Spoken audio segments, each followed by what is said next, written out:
Hello, everyone. Добрий день. I have the pleasure of leading the conversation today, so I want to formally welcome you to today's meeting.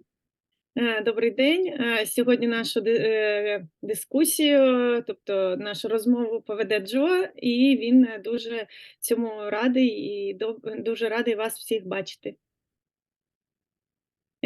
As always, we thank you for taking the time to be here, and we know that we come together in solidarity, in support of each other and the children that you serve. Ми дуже раді вас всіх бачити, ми вдячні, що ви з нами, і ми хочемо нагадати, що мета нашої зустрічі – бути з вами разом, підтримати вас і підтримати тих дітей, з якими ви працюєте. Earlier this week, we were able to meet with Hannah for a little bit and learn more about the specific situations and needs that are emerging for you at this point in the world. На початку цього тижня ми зустрілися з Ганною Павлівною і почули специфіки, які ви бачите у роботі з дітьми. І тому цю зустріч ми підготували саме після цієї розмови.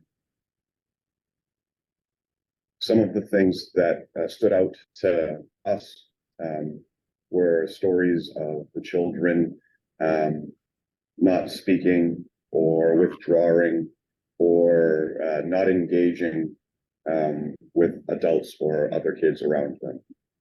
Те, що ми почули, що з'являється більше і більше дітей, які не спілкуються, не розмовляють, не розмовляють ні з дорослими, ні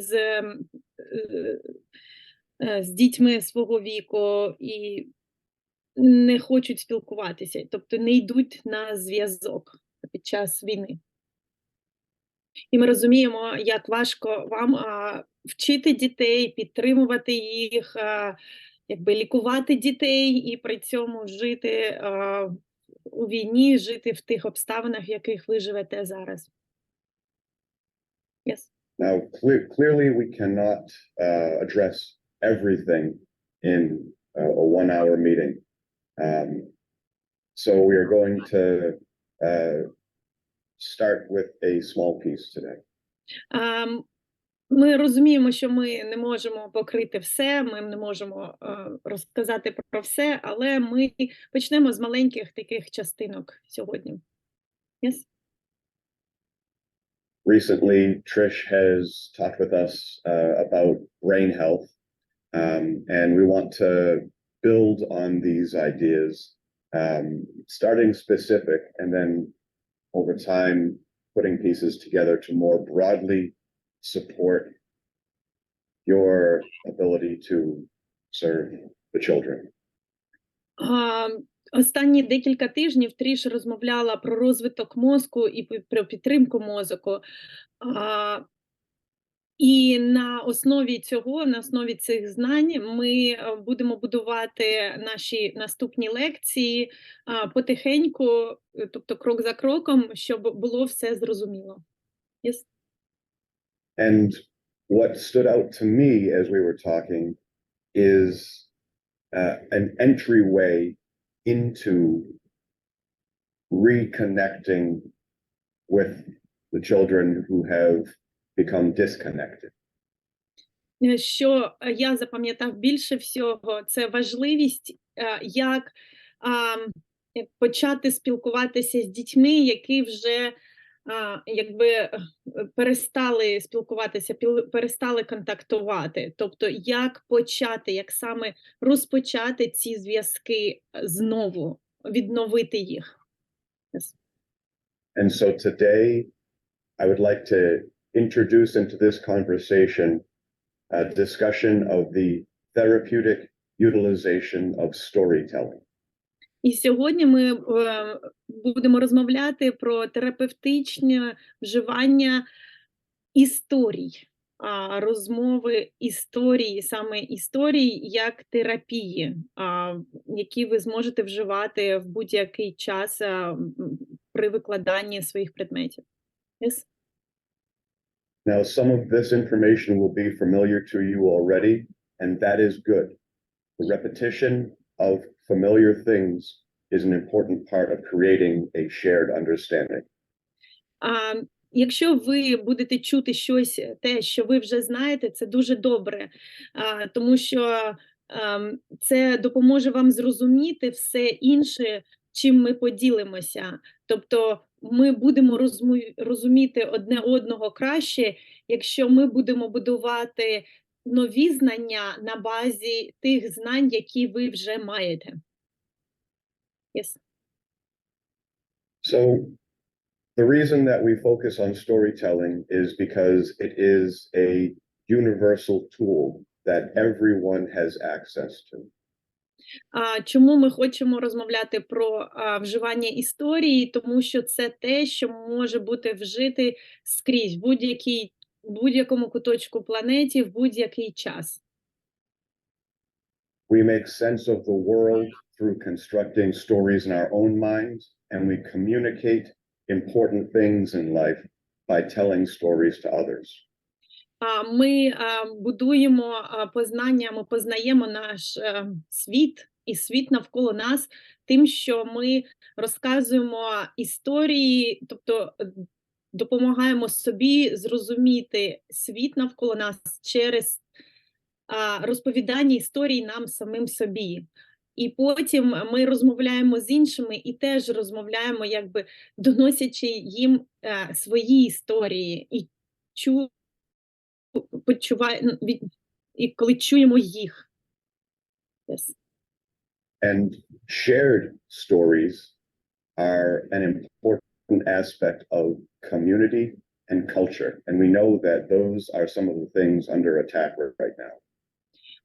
Спільні історії – це частина спільноти і культури. І ми розуміємо, що це те, що зараз під атакою.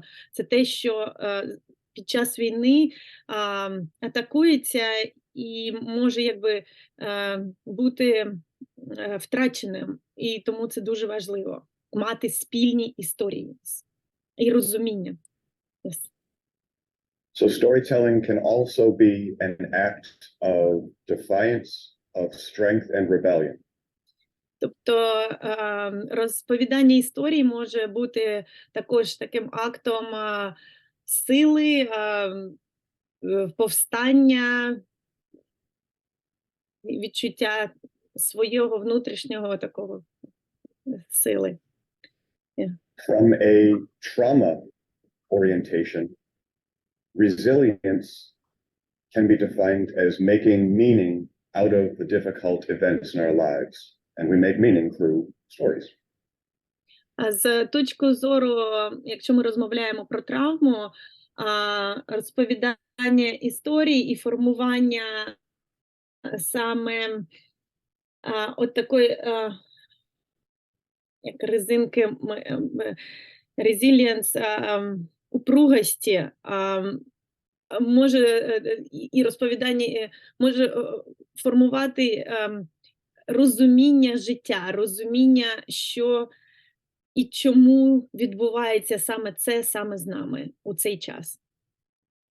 And when we encounter traumatic events in life, they can be chaotic and confusing. Part of the healing process involves making sense out of the hardships, and this is sometimes called creating the trauma narrative. І коли ми стикаємося з травмою у своєму житті, з травматичними ситуаціями в своєму житті, це може бути дуже травматичним. Ми не розуміємо, чому це відбувається. І саме таким розповіданням історії ми можемо знайти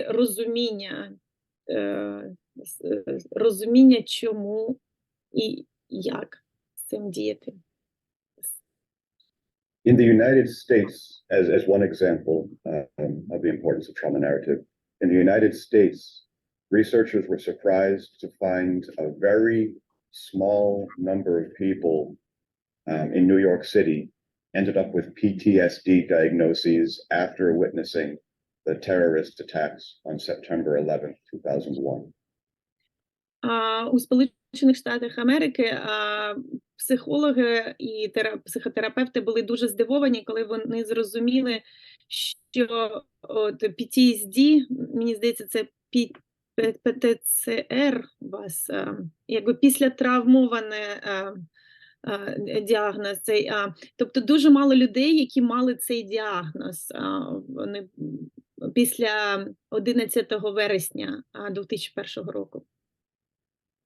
Yes. And they determined one of the reasons for that was because when they interviewed people, people had a cohesive story about the events with a beginning, a middle, and an end. І коли вони розмовляли з людьми, інтерв'ювали людей, які пережили саме були у центрі 11 вересня, вони зрозуміли, що у людей були дуже такі, вони дуже добре розуміли, вони могли розповісти історію, що було спочатку, що було всередині і що було в кінці. Тобто в них була така чиста історія. Я розумію, що це така правильна історія, дуже зрозуміла від початку до кінця. Yes. An example of such a story would be, in the beginning, I got up and I went to work. In the middle, there was a gigantic noise. Everything went dark. Everyone was yelling. I ran. And after hours and hours and hours, in the end, I got home.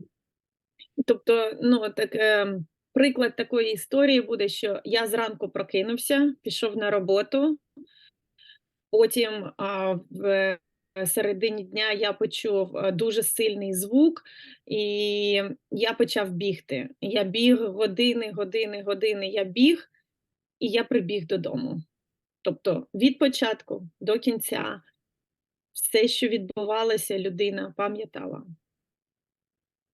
Yes. So when possible, creating a cohesive narrative about a difficult event that ends with a return to safety can be part of healing.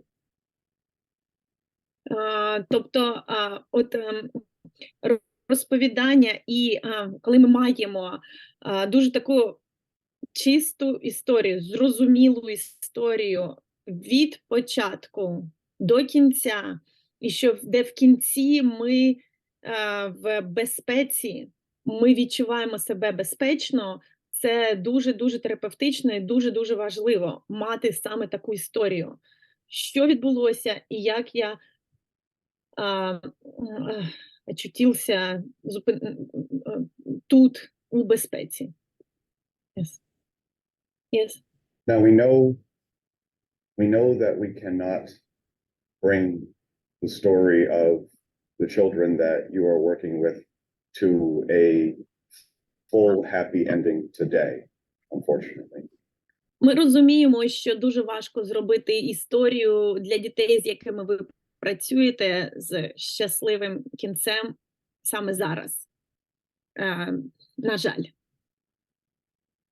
However, there are many types of stories and many creative ways to use storytelling that can provide pieces of this healing experience.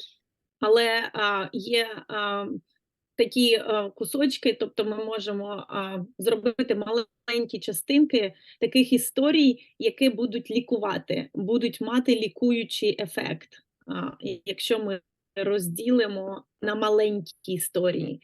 І саме ці маленькі історії будуть лікувати дітей. Yes.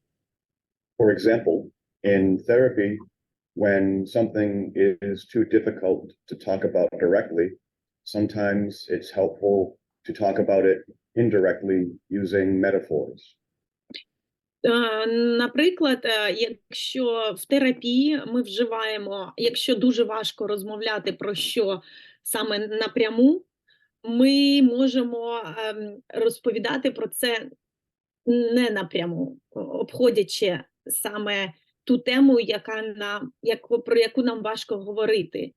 Ми можемо вживати метафори. For example, we could say that the sun is setting on a great career, which might be easier to talk about than getting old and retiring. Наприклад, ми можемо сказати, що сонце заходить в кінці нашої кар'єри, чим сказати, що я старію і мені пора на пенсію. Тобто зробити такий красивіше, сказати те, що ми кажемо. Yes? Storytelling can also add an element of play, which can be a welcomed relief from a very serious reality.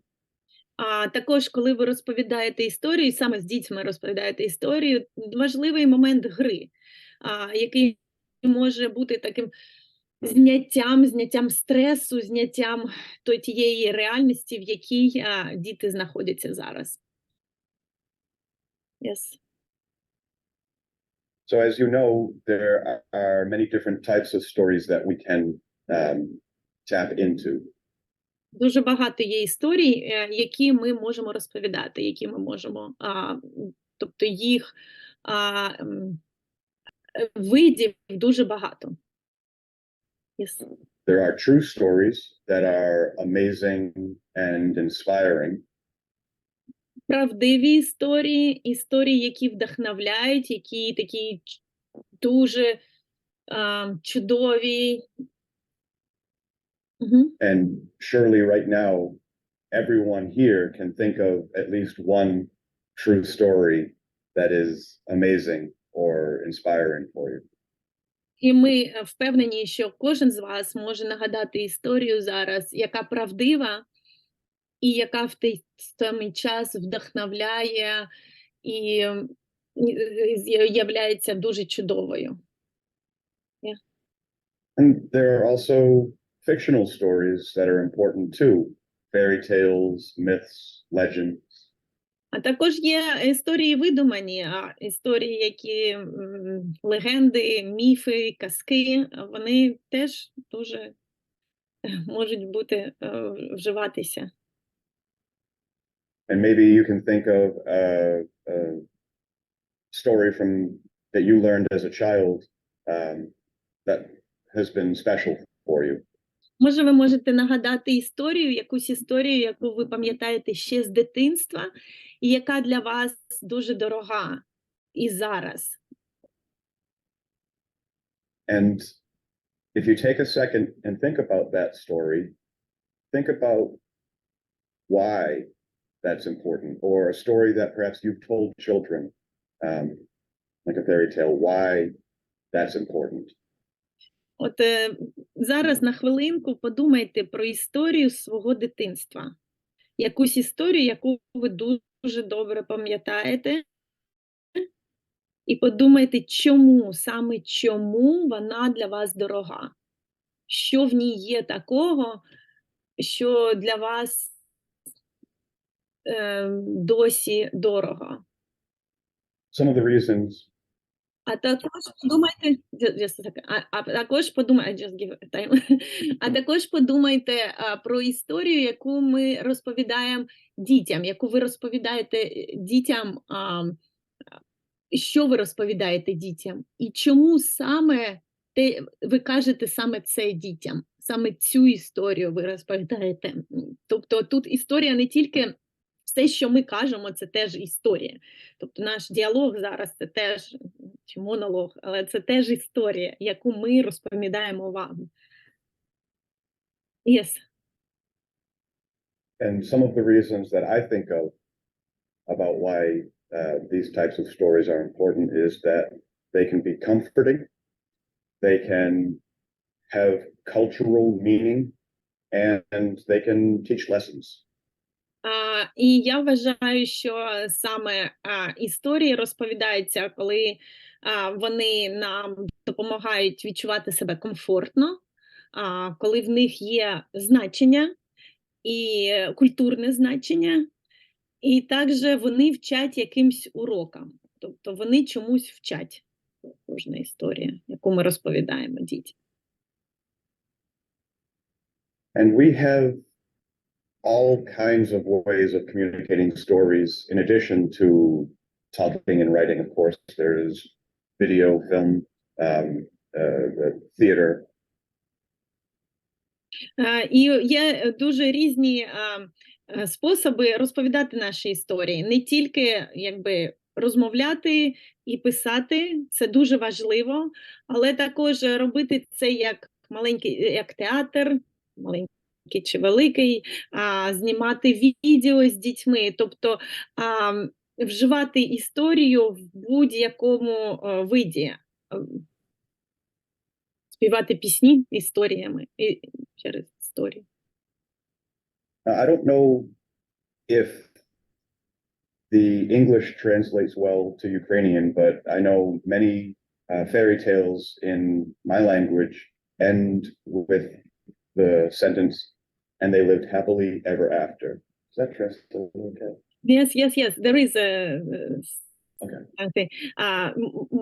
Я не впевнений, що ми добре перекладемо, я добре перекладу, але майже всі казки на англійській мові закінчуються тим, що і жили вони довго-довго разом щасливими.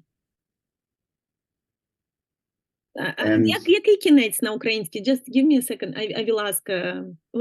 Який кінець на українській? Допоможіть мені. Є кінець? Я не дуже добре. Ось і казочці кінець, а хто слухав, молодець. Є таке ще. Yeah, in Ukrainian it's like this is the end of the fairy tale, and who listen did a great job. This is the end of... Ще є жили вони поживали, довго жили поживали і добра наживали. Так, оце я про це я пам'ятаю, але десь далеко в мозоку є, не можу. Yeah, like they live long and they were rich and happy. Yeah, so дякую, дуже дякую, Лариса. Це саме я пам'ятаю, що є щось дуже схоже. Так, дякую, Ольга. Yeah. And think about what we talked about a minute ago with the trauma narratives from the September 11th terrorist attacks. І от подумайте, про що ми тільки що говорили, про 11 вересня, коли була атака терористична у Сполучених Штатів. In the beginning, I went to work, then something really, really bad happened, and in the end, I went to sleep in my own bed, safe at home. Тобто на початку я пішов на роботу, потім саме щось дуже погане сталося, але в кінці я був вдома, я пішов спати у своїй кроваті, і все було добре. Тобто. Now think of your favorite fairy tale that has the ending that we've all just discussed.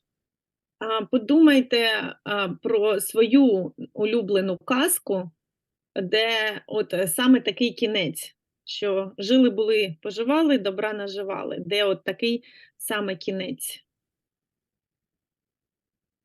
Most likely there is a beginning with a character who has something disruptive happen to them, and in the end, they live happily ever after, or whatever the phrase is. Скоріш всього, у казці теж була кульмінація, і під час кульмінації щось погане відбувалося з героєм. Але в кінці все було добре, все закінчилося дуже добре.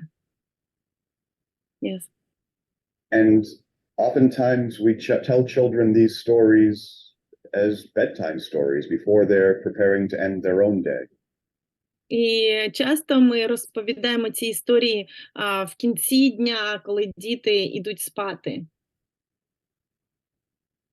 So while the stories themselves may be fictional, they provide an experience for the child of having a cohesive narrative that ends in safety. Тобто, навіть якщо історія і неправдива, якщо вона видумана, вона дає мозоку дитини розуміння, таку згуртовану історію. Можна сказати згуртована історія? Це я переклала. Це має смисл, сенс? Згуртована історія? Ну, така... Кохесів, Дар'я, якщо кохесів... Я думаю, що буде доцільно повноцінний сказати, повноцінну історію, таку комплексна, повноцінна. Тобто така Структуровано, да, або така структуровано. структурована, яка дуже добре зв'язана між собою, тобто вона дає мозоку дитини розуміння, як це все розкласти якби по полочкам. Спочатку до кінця. Я вибачаюсь за мої русизми, мені нелегко іноді дається. Thank you. Yeah. I want to pause for a second and please, Natalia, do translate this. I want to thank you for translating and for everyone for listening through what is a slow conversation, having to go back and forth and figure out the right words. Дякуємо. Thank you, Joe.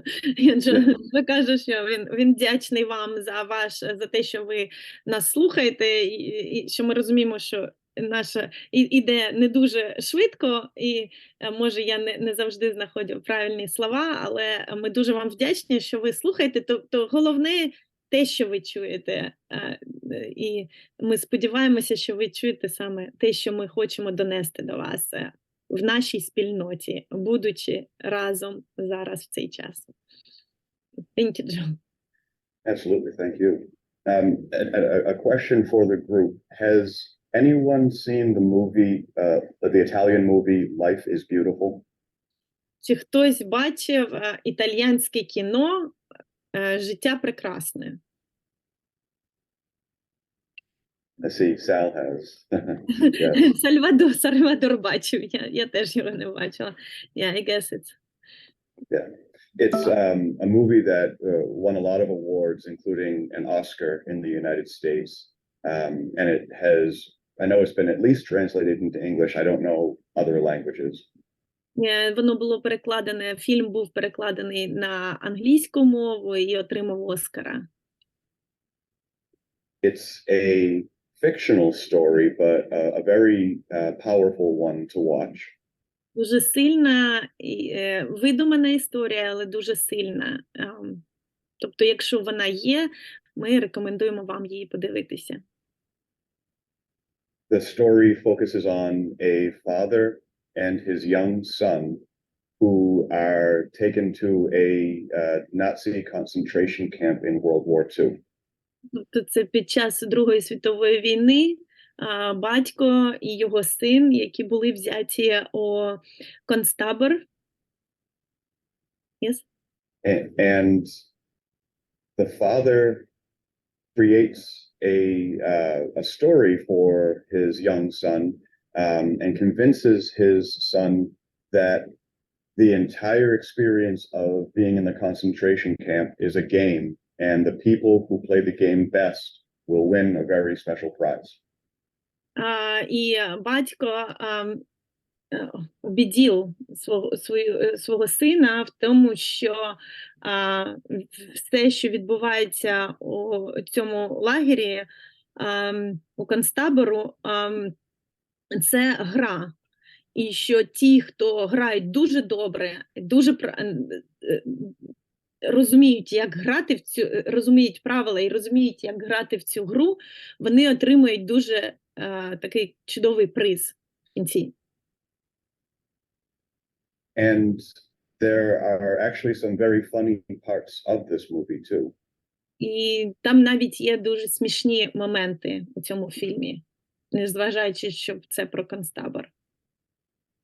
for example, the father is the only person in his group that can also speak German, and so the concentration camp guards ask him to translate what they're saying to the rest of the prisoners. Тобто є така частина, де батько тільки він може розмовляти німецькою мовою, і тобто офіцери німці звертаються до нього, щоб він переклав всім те, що вони кажуть. Yes. And to protect his son, the father makes up translations.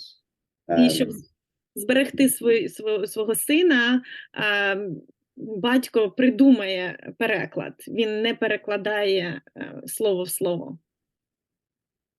So, for example, as the guards are screaming at the prisoners, the father says, "Everyone must stand in line if we want cake." Тобто, коли там кричать на заключених, на тих, хто в концтаборі, батько каже: всі станьте в чергу, якщо ви хочете торт. So the father uses all the skills he has to protect his child Тобто from what was going on. батько вживає всі можливості, які він має, щоб оберегти свого сина від реальності, від того, що справді відбувається у концтаборі. If you have the chance to watch the movie, I recommend it. I thought it was a very well done film. Ми дуже вам рекомендую подивитися цей фільм, якщо є можливість у вас. And an example of the power of storytelling through theater and film. І також приклад розповідання історії через театр. Yeah. So one of the things we are hoping to offer to this group is the opportunity to consider how storytelling can be used to support and protect the children that you are working with. І що ми пропонуємо вашій групі, і подумати, як ви можете вживати розповідання історій з тими дітьми, з якими ви працюєте.